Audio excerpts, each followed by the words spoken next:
मध्य प्रदेश के चर्चित राजा रघुवंशी हत्याकांड मामले में जहां राजा रघुवंशी हत्याकांड में मुख्य आरोपी सोनम रघुवंशी को जमानत मिली है, वहीं इस जमानत को खारिज कराने के लिए अब मेघालय सरकार सुप्रीम कोर्ट का दरवाजा खटखटाने जा रही है।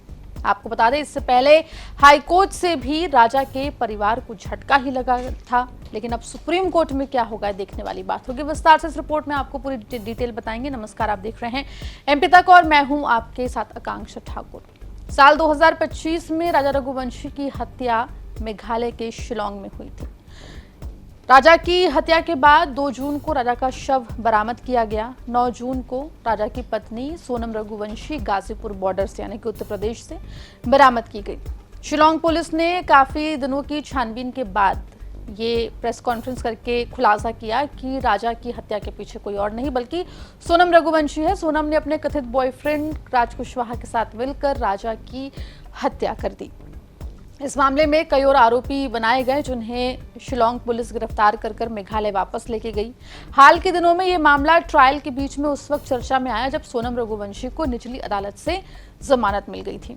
चार्जशीट में जो धाराएं लगाई गई थी उनमें कुछ गड़बड़ी पाए जाने के बाद ये जमानत जो है सोनम रघुवंशी को मिली थी, जिसके बाद राजा का परिवार काफी दुखी दिखाई दिया था और इस पूरे मामले में आगे हाईकोर्ट जाने की बात कही थी। हाईकोर्ट भी मेघालय सरकार राजा का परिवार पहुंचा था, लेकिन वहां से भी झटका लगा। लेकिन अब मेघालय सरकार जो है वो इस पूरे मामले में सोनम की जो जमानत है उसे रद्द कराने के लिए सुप्रीम कोर्ट का दरवाजा खटखटाने जा रही है और इस पूरे मामले पर जो जानकारी मिल रही है उसके मुताबिक शुक्रवार को सुनवाई होगी। आपको बता दें कि राज्य सरकार ने इस मामले को जल्द सुनवाई के लिए मेंशन किया है, जिस पर कोर्ट ने स्वीकार कर लिया है। राज्य सरकार की तरफ से पेश हुए सॉलिसिटर जनरल ने मामले की संवेदनशीलता याद दिलाते हुए कहा कि आपको लॉर्डशिप याद होगा कि ये वही महिला है जो अपने पति को इंदौर से मेघालय लेकर आई थी। वहां उसने अपने 3 साथियों के साथ मिलकर पति की बेरहमी से हत्या कर दी, शव को ठिकाने लगा दिया। इससे पहले उसकी 2 बार जमानत याचिका खारिज हो चुकी है क्योंकि आरोपी के भागने की आशंकाएं थी।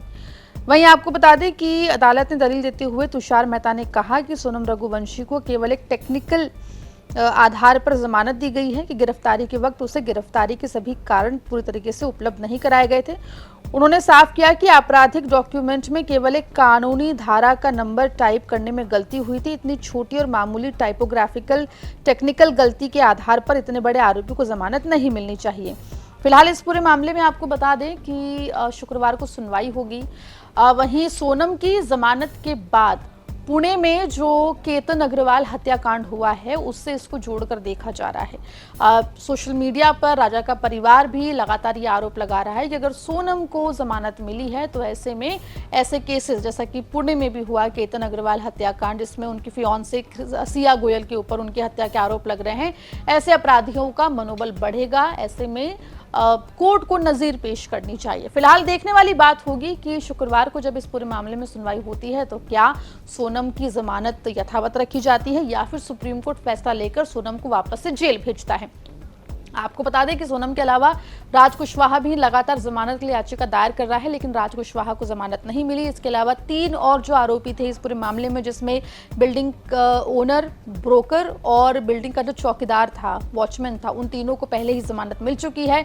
सोनम, राज कुशवाहा और राज के 2 और दोस्त जिन्होंने इस हत्याकांड में दोनों की मदद की थी, वो जो चारों लोग थे वो शिलांग जेल में थे। सोनम फिलहाल जेल से बाहर है। हाल के दिनों में सोनम को लेकर राजा के भाई विपिन ने भी आरोप लगाया था कि सोनम जो है वो नेपाल भाग गई है या भाग सकती है, जिसके बाद सोनम ने एक रीजनल चैनल को इंटरव्यू देते हुए ये बताया था कि सोनम जो है वो कहीं नहीं भागी है और वो फिलहाल इंदौर नहीं आएंगे, वो शिलांग में ही रहेंगी। अब सबकी नजरें जो हैं वो शुक्रवार को टिकी हुई है सुप्रीम कोर्ट के ऊपर, जब ये पता चलेगा कि सोनम की जो जमानत है वो जारी रहती है, वो खुली हवा में सांस ले पाती है, नहीं ले पाती, या फिर उसे वापस से जेल जाना पड़ेगा। मामले में जो भी अपडेट होगा एमपी तक आप तक लेकर आएगा। मध्य प्रदेश जुड़ी तमाम खबरों के लिए बने रहिए एमपी तक के साथ।